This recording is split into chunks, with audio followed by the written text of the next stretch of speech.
5, Ready. 4, 3, 7. Welcome. Right. Welcome to episode 77, I think it is. 77. Really? Wow. Wow. There we I go. had more hair when we started this. I had less of them, we've got more of some things and less of others. Yeah. Right, so Unplugged. You were hinting on an experience with a client or so, starting off as far as what we're talking about today. Hey, I was going through a client's blood test yesterday, and there were some things that jumped out in there. And when I get blood tests, they also have a GP's report as well, and he'd been to the GP with something. And I spent around 4 hours going through this test. And Well, as in behind the scenes, behind the scenes, client, not with the in front of you, client. yeah. But going backwards and forwards with some questions, I knew the backstory of the client, and in order to get to the bottom of it. And it was a case of long COVID causing anemia, but he had enough stored B12, folate, and iron. So why was his body not using it?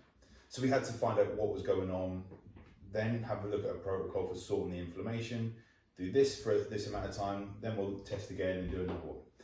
And it made me realise that I've been quite critical of GPs in the past. And it's not to say that not all to blame or anything like that, but the system they are working in doesn't seem to work in a conducive way to get someone better. Because last time I checked, it was around 7 minutes that they had as a target for an appointment. Yeah. And I spent 4 hours going backwards and forwards.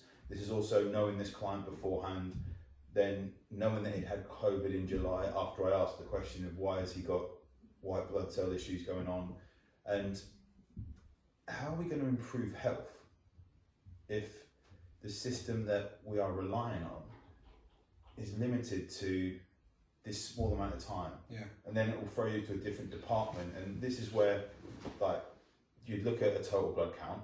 We also know his hormones have had a knock-on effect, but you wouldn't get the hormone panel, you'd get the total blood count, and then you need to go to endocrinology for something else. So I think there's a lot of things there if you break it down what you're experiencing. Number one, I think we are comparing ourselves to a GP's experience. Yep. And you're not. You're operating in a different system. We're comparing apples and oranges. Exactly. Because the GP's role is initial contact, primary healthcare provider, basic treatment provider or referrer. Mm-hmm. So like triage as such. Yeah, so they're the first point of call. So they don't have a system, or they're able to go to that length of that time with each of their clients. They're also then going, this needs more investigation from a hormonal perspective, so that's endocrinology. This needs more assessment and delving into using more technology for nervous system, so neurology. So they are, the medical system is very much broken up into departments and specialities. Exactly. Whereas what you're talking about is, I'm looking at this client as a whole in a holistic approach and looking at their overall health and well-being. So it is apples and oranges, and I think a lot of people don't realize that there are different forms of healthcare. There is healthcare which is very much about looking at us as systems, like parts of a car, and finding out which system isn't working properly, and then going to the specialist who specializes in that system. Yeah. Whereas we're operating is, I'm looking at the person in front of us and how can I improve their overall health and well-being. And also, can we identify and go on a journey and spend the time to actually try and find the root cause of their issues. So some health systems are more symptom-based focused and making someone feel better, versus let's get this person to feel better and then spend the time to delve into what the underlying issues are, or how can I improve this person's health, so lifestyle stuff. Yeah. So not so much the focusing really the GP, but the traditional mainstream medical system is not how you are working. No, and that's what people are seeing as the mainstream, the tradition, and that's where I get frustrated, because then we get the people that haven't been able to get well from that. And people go to that first, and they're told one thing, and then you say, my doctor told me it's this and it's that and it's that, and it's hard to, like, that's where you look at historically the people with authority in society where you used to have your vicar and your doctors, and they were the people looked up to then going to know what's going on. And that's where I think I've been frustrated in the past. But as I say, if I was given 7 minutes with a client, and also you're trying to, here's the puzzle, but you're missing these 6 or 7 pieces, you're never going to complete it. See, I find that within my practice setup is I have the benefit of time. Although we have a structured appointment time, I'm working with the client, say in the crisis time, a couple of times a week over 4 or 5 weeks. So I've got the benefit of discussing with someone, making suggestions, getting feedback, evolving, even if it's in a 4 or 5 week time frame. A GP has got a one-off appointment. Yep. They need to understand what's going on, what the person's symptom is. Do I need to send it out for any blood tests of that? And most importantly, they're under pressure, is the patient's looking to walk away with something, either medication, advice, or referral or so. So I feel for the GPs, because the GP also by definition is a general practitioner. Yeah. But I think we've got to watch out that we don't hook up that GPs represent the overall health experience. They are a very important integral cog in the whole system of healthcare within the medical system. Yeah. So they are that first port of contact. So a lot of them will say, let's try this medication, let's try this treatment intervention. And then they will say, if that's not changing or want to follow that up, if that's not working, then maybe we need to go into another level of referral. So they are doing similar, but it's broken up by multiple people in multiple departments, whereas you're looking at one person performing multiple tasks over a time frame. I don't know about you as well, is that when you see clients over a period of time, and I'll see like 2 weeks, weekly, maybe once a month, but it takes a little bit of time for them to build up their full trust in you. Yeah. And they might not think something is relevant, and it comes across in a conversation, second, third call, visit, and you think, that's it. And suddenly they're like, what? Why didn't you tell me that on the first time? And that's that missing piece of the puzzle. Yeah, and you build rapport, you build a relationship, you build trust and confidence in that, and you learn a little bit more about them. And I think it's tough for the GPs because of the numbers game, especially at the moment with post-COVID and changing the way practices are working. Then one of the biggest thing that I have from patients is the frustration, the challenge is accessibility to the GP. Mm-hmm. So the GPs are pumped as far as demand and supply. There's so much more demand, so they are under the pump as far as being able to. So what happens in a practice, they go, this GP is busy but this one's free, so you then also see multiple different GPs or multiple, even if you follow up sometimes with consultants, sometimes you see in the registrar, and then so you're not, it's very hard within the mainstream to build up a rapport. But there's also the concept that if all GPs or medics or chiropractors also have the same training, that it shouldn't matter who you see because you should be getting the same level of care, but there is still a human element. And I think that's the big thing with the modern day healthcare. Feedback from patients is one of the things that they are frustrated with, is that they don't have continuity of care, they don't build up rapport, and it's hard to get that initial contact and that. So healthcare at the moment is really, really under the pump. But I think also people are understanding that there's a shift in responsibility. So a lot of people are then going, well, what can I do for myself? So they're asking different questions, and the medical system has never really been here to support you to take responsibility. It was traditionally, as you go back to the priest, the medic was, I'm the authority, I know, you know nothing. So you're going back like 1800s. The average person didn't know how their body worked. The average person didn't understand what health was. They went, I know nothing, tell me what I must do. And now people are going, well, I can have access to information, so I know everything about diabetes. I want to do X, Y, Z, and I need to access that from you, the medic. And the medic is like, oh, okay. And we've also got different tests available, where tests are from the NHS. Yeah. They're there for a purpose. And for example, like if we were to say, take thyroid for example, looking at, they will test thyroid stimulating hormone and say that's fine, there's nothing wrong with your thyroid. But we then know further down the line there's other things you can test in your thyroid, whether we're converting inactive thyroid hormone to active in the gut. But it would be so much easier in my eyes if we just tested that whole thing straight away, rather than the stress of a patient going backwards to another blood test and another blood test and another blood test. But that's how the system is. But with that system, who's paying for that? We are. Yeah, so like in the UK, you have the NHS. So sometimes, I don't know if you found this, within functional medicine, you identify and you know of different tests, which would be useful. Yeah. So you say to clients, could you go to the GP? Or I've written to GPs and suggested this is not my realm, I'm doing this, I've suggested discuss it with you. And the feedback is, under the NHS, we don't do that test. It's not on the NHS list. Yeah. So I had this recently with a client with salivary cortisol, and they know we don't take that. So what happened is they wouldn't take any of the results. They wouldn't identify, even though it's given a GP recommendation and it's been recorded by GP. So this isn't my words. Yeah. This is just the feedback from the test. And they go, we don't in the NHS use that, so we don't use those results. And it's like, but there's additional information. Yeah, we've had that. And so you're also then going down to that somewhere within the NHS system, it's cost effectiveness.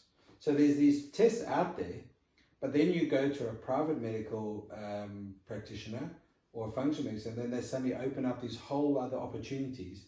We can assess you and get more and more. We can do a gut biome, look for dysbiosis. We can do all these tests, and they go, oh, but I've done tests on my stool. And you go, but the stool sample test that you've had is like looking at this rather than this. Yeah. And that's the big frustration, because patients are confused. They're going, but I've had these tests all like thyroid or cholesterol. Yep. They've had a basic cholesterol, and they've been told a total cholesterol value. And it's like, well, what's the breakdown? Oh, I don't know. And when you look at the blood tests, they've got a very basic blood test, but the whole picture of their cardiovascular health has been given based on a little bit of information, not bigger information. So I feel for the GPs, because people are becoming more aware, and they're going, but there's so much more you can test. And I don't know about around the world, but certainly in NHS, the NHS GPs, they've also got their hands tied, because they've got to fund this. So they're going, we don't use those tests. So you realise that it's confusing about... And how do you come across the GPs? Like, I suppose if you go to see a GP, if you refer someone and they say it's a doctor, it's a chiropractor, and rather than doctor or chiropractic, but you've got doctor there in your name. Yeah, We're allowed to use the title of Doctor of Chiropractic. I'm not Dr. Matthews, I'm a functional medicine doctor. But I go to the doctors and then they're like, are you medically trained? You know, all this sort of stuff. And not all of them. I've noticed a couple of actual consultants that I've seen recently have been really supportive.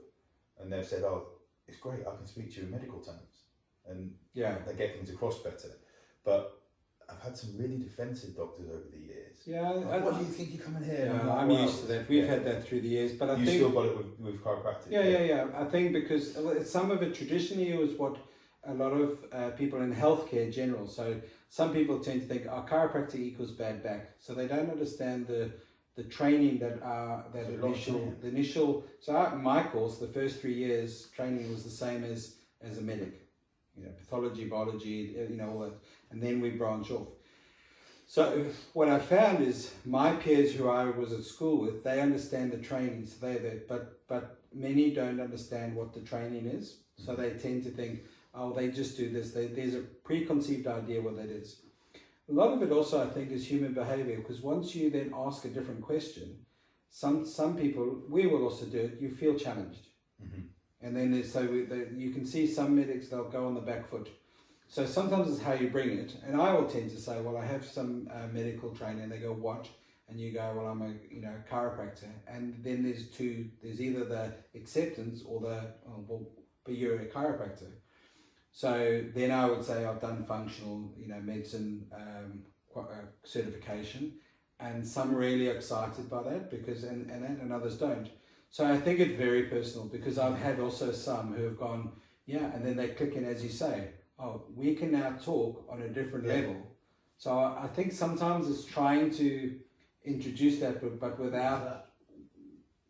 Wow, we've got a live audience. Without feeling that you're challenging them, you just want to discuss on a different level. Yeah. I'm not a layman's their level. help, aren't I? So it varies hugely. But through the years, you have to go back in chiropractic history. In the States, at one stage, our profession was attacked by the medical profession. They were trying to close us down because there was not a set chiropractic profession. And if you came to see me in days gone by, in the early 1900s, and even up to the 1950s, not me, but you'd be going back door, a password knock, and then I'd be saying, please don't tell anyone that you've seen me, that I'm the chiropractor, because there was you were going to be targeted. So that's nothing changed. But for us as a profession, it's changed hugely, mainly because of the quality of the education and because of public support, but also the institution. So we now get referrals from GPs, from medics. I've got to do some referral letters off to consultants, and they will give me a letter back. And so it's changed hugely. Yeah. But the same with functional medicine. I think that's more newer, but I've got a lot of GPs I know who are doing functional medicine. I find saying so they've come out of it. Is coming more into NHS slowly, but I mean, I had someone say they had a SIBO test from their doctor the other day. Yeah. And that was the first time I've ever heard that. And it tells me we are moving into a better area. Like the more knowledge there is out there, the more doctors and GPs we'll see on podcasts that we. From personal, my wife had SIBO, and then she ended up seeing a gastroenterologist, very forward-thinking guy, and he was looking at, he understood the concepts and understood that we knew it, and he was like, well, I produce these antibiotics, and my wife said, well, actually now I'm loads better, and he said, well, how can you, what have you been doing? And we spoke about a FODMAP diet and all sorts, and so I said, well, we've been on allicin, garlic derivative, and various different supplements, and he was like, wow, I didn't know that you could treat it that way. And he literally got pen and paper and go, I need to look into this, that's really interesting. That's good. So that's brilliant. So there is a lot of change. But it is the system I feel it's the system that they're then working in, as you say, they got their hands tied behind their back. Yeah, and because the holistic approach to healthcare needs that the practitioner and the client needs to go on a journey of investigation and interest and delve and go, oh, we went down this path, that's not relevant. Because you talk, and in medicine there's this now element of lifestyle medicine. So what they're really kind of understanding, going, oh wow, if we can get people to improve their lifestyle, we can perhaps get them off the diabetic medication for type 2 diabetes.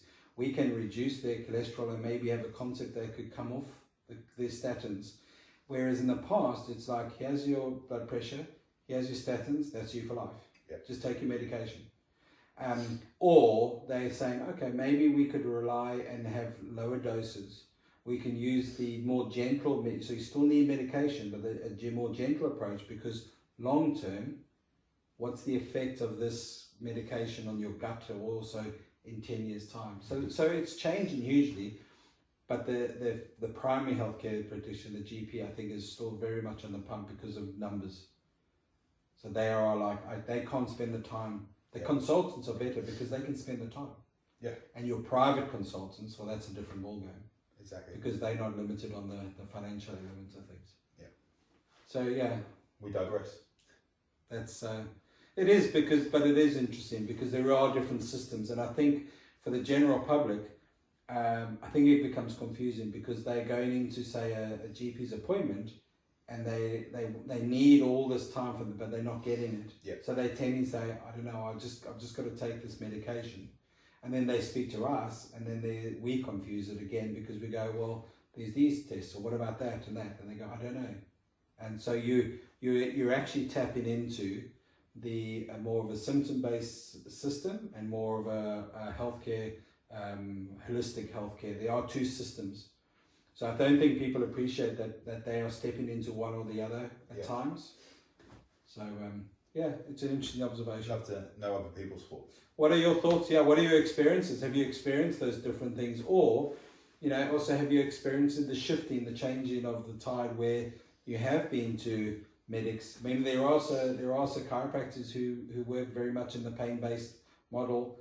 you know, I'm here to take your pain away. They're not there in that lifestyle element. So it does go the other way. It's not a professional element.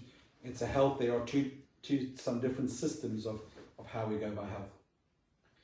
So, as always, time flies. We could chat all day. Happy Christmas. 9 weeks today. Well, I've now put a time frame on when we're doing March. this. Right.